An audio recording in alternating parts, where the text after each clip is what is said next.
So very good morning children. Today we are going to learn chapter 6 electromagnetic induction. So we are going to the part 2 video, I love the second video of this chapter.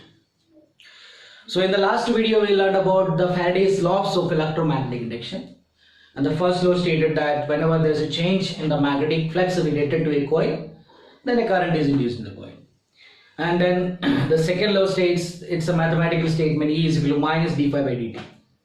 Means the rate of change of flux, magnetic flux, is directly proportional to the EMF. Yeah, EMF induced is directly proportional to the rate of change of magnetic flux, and also EMF induced is, it opposes, the EMF induced opposes the cause of production. So we already have seen an example even that कि cause of production क्या हो रहा था कि आप motion EMF पैदा करने के लिए you have to move the rod, and then there was an opposite magnetic force acting due to the induced current there. So it means the minus sign indicates that the EMF induced opposes the cause of production. So now we are going to learn about another concept, that is eddy current.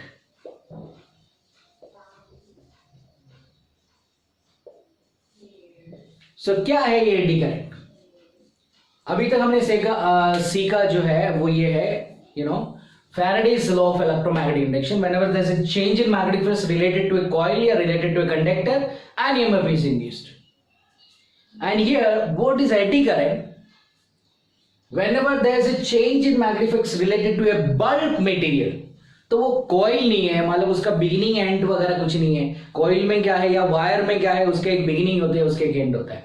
But when we are talking about a bulk material, मतलब a piece of iron block, है ना, a piece of iron block which is a good conductor, या piece of copper block, तो it is a bulk material. और bulk material को जब आप एक वेरिंग मैग्नेटिक फील्ड में रखेंगे, व्हाट विल हैपन? उसके अंदर भी कोई मैग्नेटिक इंडक्शन, है ना, होना चाहिए. उसके अंदर इलेक्ट्रिसिटी इंड्यूस होना चाहिए, ईएमएफ इंड्यूस होना चाहिए. लेकिन ईएमएफ के लिए एक पर्टिकुलर 2 पोल्स होना जरूरी होती है ना, एक हाई पोटेंशियल और एक लो पोटेंशियल. बट यहाँ पर भी करंट इंड्यूस होती है, ईएमएफ इंड्यूस होकर करंट इंड्यूस होता है. लेकिन वो करंट कैसे इंड्यूस होता है? इन सर्कल्स, क्योंकि there is no special polarity और special end here, there is no beginning और no end. So in These are actually called eddies. इनको eddies बोलते हैं. So eddies के शेप में करंट इंड्यूस होती है, इसीलिए हम इनको एडी करंट बोलते हैं. और ये एडी करंट की वजह से, ये एडी करंट जो है घूम घूम के इसके कोई ना कोई रेसिस्टेंस होगी, और रेसिस्टेंस की वजह से पावर डिसिपेट होगा, because power is equal to current का square into R. So whatever the energy that you are using to vary the magnetic field, and that energy get induced over here in the form of electric current and is dissipated in the form of heat. So this is actually called eddy current. So whenever there is a change in magnetic flux related to a bulk material, then eddy currents are induced there. और ये eddy current का कुछ applications है. अगर आप एक strong north pole और south pole के बीच में एक कंडक्टर को सस्पेंड करेंगे, you are freely suspending the conductor, and the conductor is suppose it is doing a oscillatory motion. लेकिन जैसे ये नॉर्थ और साउथ पोल के बीच में ये ऑसिलेटरी मोशन करेगा, so when it is moving, what is happening, it is like motional EMF, and EMF is induced here because the magnetic field is changing every time when it is moving. So whenever the magnetic field is changing, then an EMF is induced.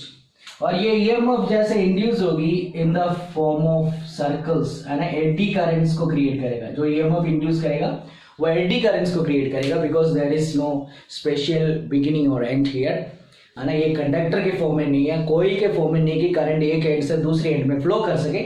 सो यहाँ पर ये पूरा एक bulk material है, इसलिए यहाँ पर eddy currents in the form of circles it will get induced, और जिसके वजह से ये ऑसिलेशन जल्दी डैम्प हो जाएगा.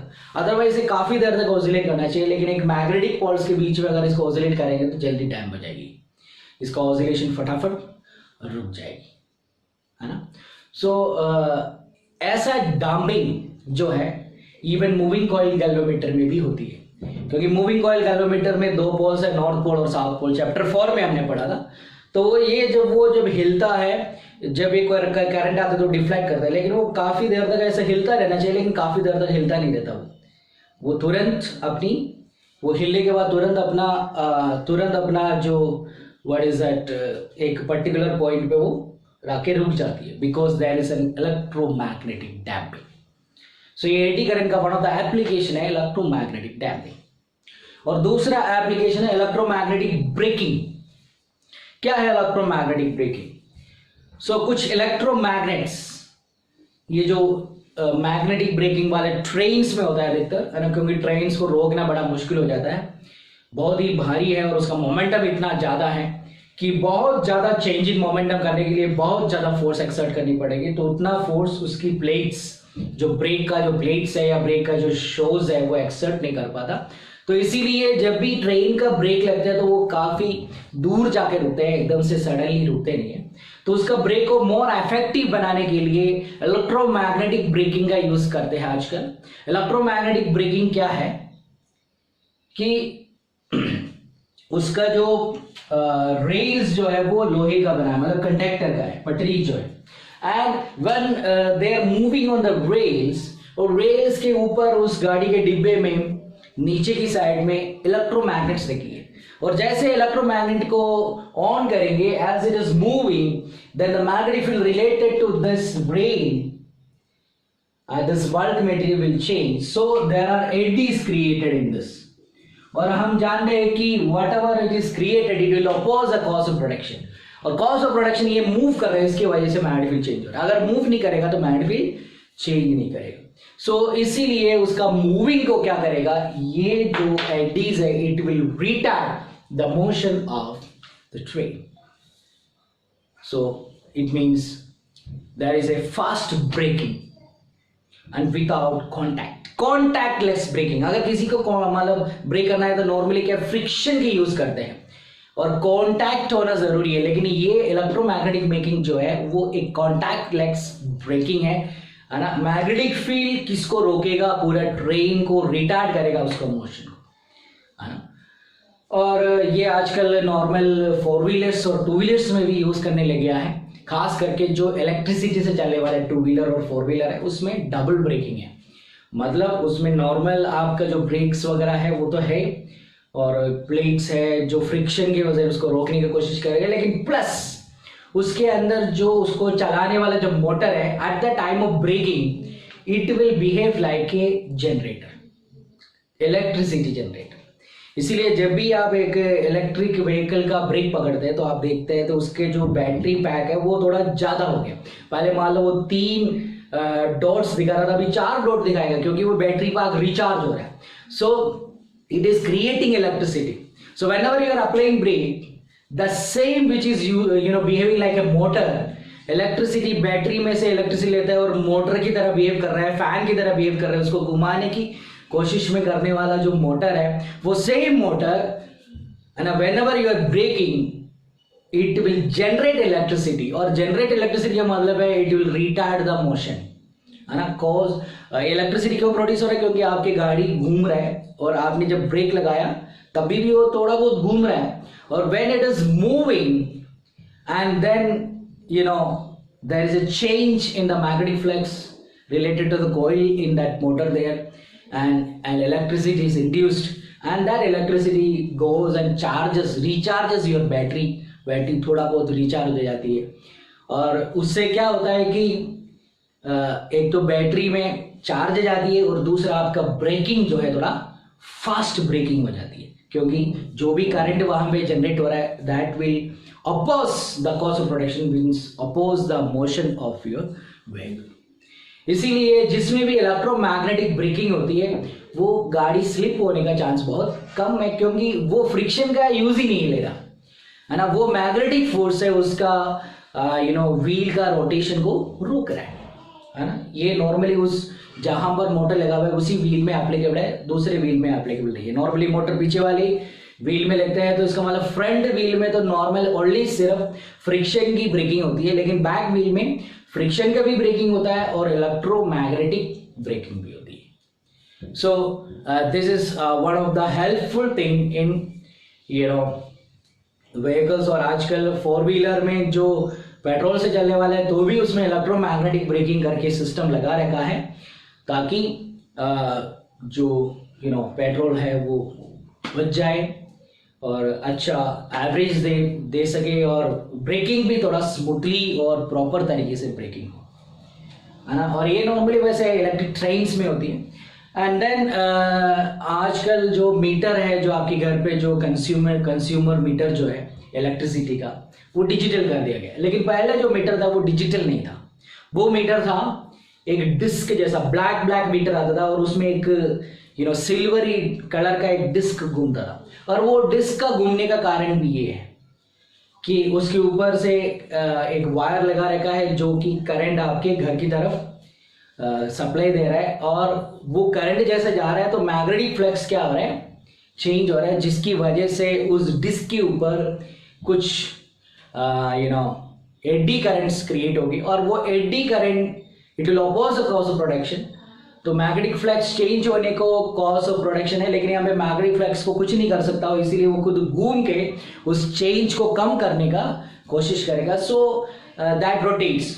सो ज्यादा करंट जाएगा तो ज्यादा रोटेशन होगी, कम करंट जाएगा तो कम रोटेशन होगी. और वो रोटेशन को रीड करने के लिए एक एनालॉग मीटर लगा हुआ है जिसमें 1 आएगा, 2 आएगा, 3 आएगा. वो जितना घूमता है उसके हिसाब से, जैसे बाइक में जो मीटर आता है, अभी तो डिजिटल आ गया, लेकिन नॉन डिजिटल मीटर या एनालॉग मीटर के बारे में आप जानते हैं, स्पीडोमीटर, कि उसका पहिया जितना घूमता है उसके हिसाब से उसमें डिजिट्स चेंज होगी. और द सेम थिंग कि ये जो डिस्क जितना घूमते हैं एडी करंट की वजह से, और उतना ज़्यादा उसमें डिजिट्स जो है चेंज होगा. लेकिन आजकल वो बिल्कुल हटा दिया गया है. अभी जो डिजिटल मीटर का इस्तेमाल कर रहे हैं लोग, और डिजिटल मीटर ही अभी वैलिड है, क्योंकि उसमें फेरबदल कर सकता था, मतलब you can use a magnet to slow down that disc. लेकिन अभी डिजिटल वाले में आप कुछ नहीं कर सकता. सो that is advantage of the digital one, and nowadays and everywhere the digital one is compulsory one here. Okay, so in order to measure the consumption of electricity in your home. Okay, so this is applications of eddy current. और eddy current का एक और application है furnace. furnace क्या होता है? भट्टी बोलते हैं उसको, है ना, furnace. मतलब जहां पर आयरन को लिक्विड फॉर्म में बदला जाता है. तो लिक्विड फॉर्म में बदलने के लिए क्या करना पड़ेगा, 4000 डिग्री 5000 डिग्री सेल्सियस टेम्परेचर पैदा करना पड़ेगा. तो काफ़ी सारे कोयला को यानी इस तरह की चीज़ों को जलाना पड़ेगा बहुत हाई टेम्परेचर के लिए. लेकिन उसके जगह क्या कर रहे हैं कि एक स्ट्रॉन्ग मैग्नेटिक फील्ड को बार बार वेरी करते हुए रखेंगे, और उसके सामने ये सारे जो पिघलाने वाला मटेरियल को रखेंगे, जस्ट लाइक आयरन पीस. तो आयरन पीस गुड कंडक्टर है, उसके अंदर एडी करंट पैदा होगा क्योंकि there is a varying magnetic field. So varying magnetic field will create a varying magnetic flux, and varying magnetic flux will create what? Induce electric current या EMF या eddy current in the circuit और in the bulk material. So वहाँ पे जो bulk material है उसके ऊपर eddy current produce होगी, और eddy current क्या करेगा, घूम घूम के हीट के रूप में वो अपने एनर्जी को डिसिपेट करेगा. थोड़ी देर बाद ये जो जितने भी एडी करंट की वजह से जितने भी आयन या कंडक्टर मटेरियल्स है वो सब पिघल जाएगा, है ना. It will get converted into liquid form. So furnace में हम ये जो एडी करंट का इस्तेमाल करके मेटल्स को मेल्ट करने का काम करते हैं. So that is another application. The first application was electromagnetic damping, second consumer meter, and the third electromagnetic braking, and the fourth was this what we learned right now. And there is one more thing, even that at your home you may be using induction cooker, or induction furnace. So the fourth one we learned was about furnace, and now induction cooker या induction based जो आप use कर रहे हैं घर पे, पहले तो क्या है कि हीटर यूज करता था, उसमें रेसिस्टेंस है ना, गोल गोल रेसिस्टेंस होता था, और वो बहुत ही सस्ता आता है, 300-400 रुपीज़ में एक रेसिस्टर वाला कोयल आती है, और उसमें आप पानी गर्म कर सकते थे, खाना बना सकता था इलेक्ट्रिक, लेकिन बहुत ज़्यादा इलेक्ट्रिसिटी खाता है वो, है ना, 4000 इस तरह, यानी 4 किलोवाट 4000 वाट आवर इलेक्ट्रिसिटी खाता है वो, बहुत ज़्यादा पावर रेटिंग है उसका, क्योंकि वो रेसिस्टेंस के हिसाब से हीट को प्रोड्यूस करते हैं। लेकिन ये जो इलेक्ट्रोमैग्नेटिक इंडक्शन की बात करें, तो आपने इंडक्शन कुकर में बेस देखा होगा, उसमें पूरा डिजिटल होती है और उसमें कुछ आग वगैरह दिखता नहीं है ना, क्योंकि उसमें जो प्लेट आप रखेंगे, उसमें जो वेसल आप रखेंगे, and vessel, the base of the vessel is actually an induction base, और उसमें बहुत ज़्यादा आपको डिजाइन्स, गोल गोल डिजाइन्स मिलेगा, और वो डिजाइन्स इसलिए है क्योंकि वो इंडक्शन बेस इसलिए है कि यहाँ पर एक वेरिंग मैग्नेटिक फील्ड को, यहाँ पर एक्चुअली इसके अंदर कोयल है बस, है ना, और कोयल है, और ये एसी करंट का सप्लाई हमारे घर पे जो आता है वो एसी करंट सप्लाई आता है, और एसी करंट अल्टरनेटिंग करंट होता है, it has always a varying current, है ना, करंट हमेशा क्या हो रहा है, ऊपर नीचे, मतलब वैल्यू बढ़ रहा है घट रहा है, वैल्यू बढ़ रहा है घट रहा है। जो हमारे घर पे जो करंट आ रहा है is a varying current, alternating current, direct current नहीं है। जो बैटरी से करंट जाता है वो डायरेक्ट करंट है, और जो घर पे जो सप्लाई लाइन में आ रहा है ये एसी है, alternating current, that we will learn in the next chapter. So ये जो अल्टरनेटिंग करंट जो है, और ये जो अल्टरनेटिंग करंट इसमें से जब आएंगे घूमेंगे तो एक अल्टरनेटिंग मैग्नेटिक फील्ड होगा, मतलब varying magnetic field, and the varying magnetic field जो भी आपने वेसल रखा है, एंड द वेसल बेस, है ना, it will create eddy current, and the eddy current घूम घूम के उसके अंदर हीट एनर्जी को पैदा करेगा। So what is happening is there is no heat energy in this, but your vessel that you're keeping, that vessel itself being heated due to eddy current, so there is no loss of heat, है ना, क्योंकि ये direct वो vessel heat हो रहा है। Normally क्या है, जब गैस बर्न करते हैं तो एयर भी हीट हो जाती है, लेकिन यहाँ पे एयर हीट नहीं हो रहा, सिर्फ वेसल हीट हो रहा है ना, there is no emission of gas और एनीथिंग, है ना, and it uses less electricity too, कम इलेक्ट्रिसिटी का इस्तेमाल करता है दैन द रेसिस्टर वन, है ना, इसलिए ये थोड़ा सा महंगा आता है, 2000 रुपीज 3000 रुपीज ऐसा आता है ये, लेकिन वो जो है वो 300-200 रुपीज की आती है, क्योंकि उसमें सिर्फ रेसिस्टर वायर है, और रेसिस्टर वायर एकदम रेड हॉट हो जाता है, उसमें देख सकते हैं वो बिल्कुल रेड हॉट हो गया, फिर उसमें आप खाना पका सकते हैं, because it is giving out heat, है ना। But here it is not any filament और anything, it is not working by resistance, क्योंकि यहाँ पर कॉपर वायर का इस्तेमाल होता है जिसकी ना की बराबर रेसिस्टेंस मान सकते हैं आप, तो वो इसके अंदर रेसिस्टेंस की वजह से हीट पैदा नहीं हो रहा, और इसके अंदर वैसे भी हीट पैदा नहीं हो रहा। हीट कहाँ पे पैदा हो रहा है, जो वेसल आप रख रहे हैं और उस वेसल का बेस ऑटोमेटिकली हीट हो रहा है, because of this eddy currents which is being created in the bulk material due to change in magnetic field, and the magnetic field is changed due to an AC current flowing through the coils, which is already inside of this induction cooker या induction base, और इसे आप खाना बना सकता है, उसके लिए मतलब सब्जी, मिल्क गर्म करना, ये सब सारे काम इसमें कर सकता है, और इसमें इवन हीटिंग के लिए अलग अलग ऑप्शंस भी दे रखा है कि कितने डिग्री में आपको हीट करनी है, तो उतने ज़्यादा करंट को या उतना कम करंट को उसके अंदर से फ्लो होने देगा। So that is what the system it is, but still it consumes a lot of electricity, but it consumes less electricity than the resistor heater. Okay, so let's go to the next topic, that is Lenz's law. So these are few things related to eddy current, है ना। इसके basis पे काम करने वाले काफी सारे चीजें जो आजकल हम यूज कर रहे हैं बिल्कुल आज की डेट में, वो सब एडी करंट से चलने वाली चीजें हमने अभी डिस्कस किया। Now what is Lenz law?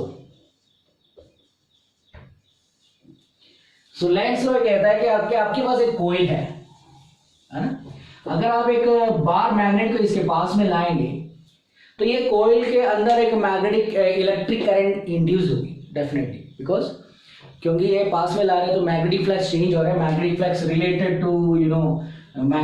Related to this, है ना। ये वैसे मैंने ऐसा बनाया but it is not intersecting, the lines are not intersecting. So ये जो मैग्नेटिक फील्ड इसके अंदर से जो निकल रहा है वो मैग्नेटिक फील्ड इसके अंदर एकदम से पास लाएंगे तो मोर मैग्नेटिक फील्ड भी there, then there is a change in magnetic field will cause an electric current. लेकिन इलेक्ट्रिक करंट का फ्लो का डायरेक्शन आप कैसे फाइंड करेंगे, दैट इज अ क्वेश्चन।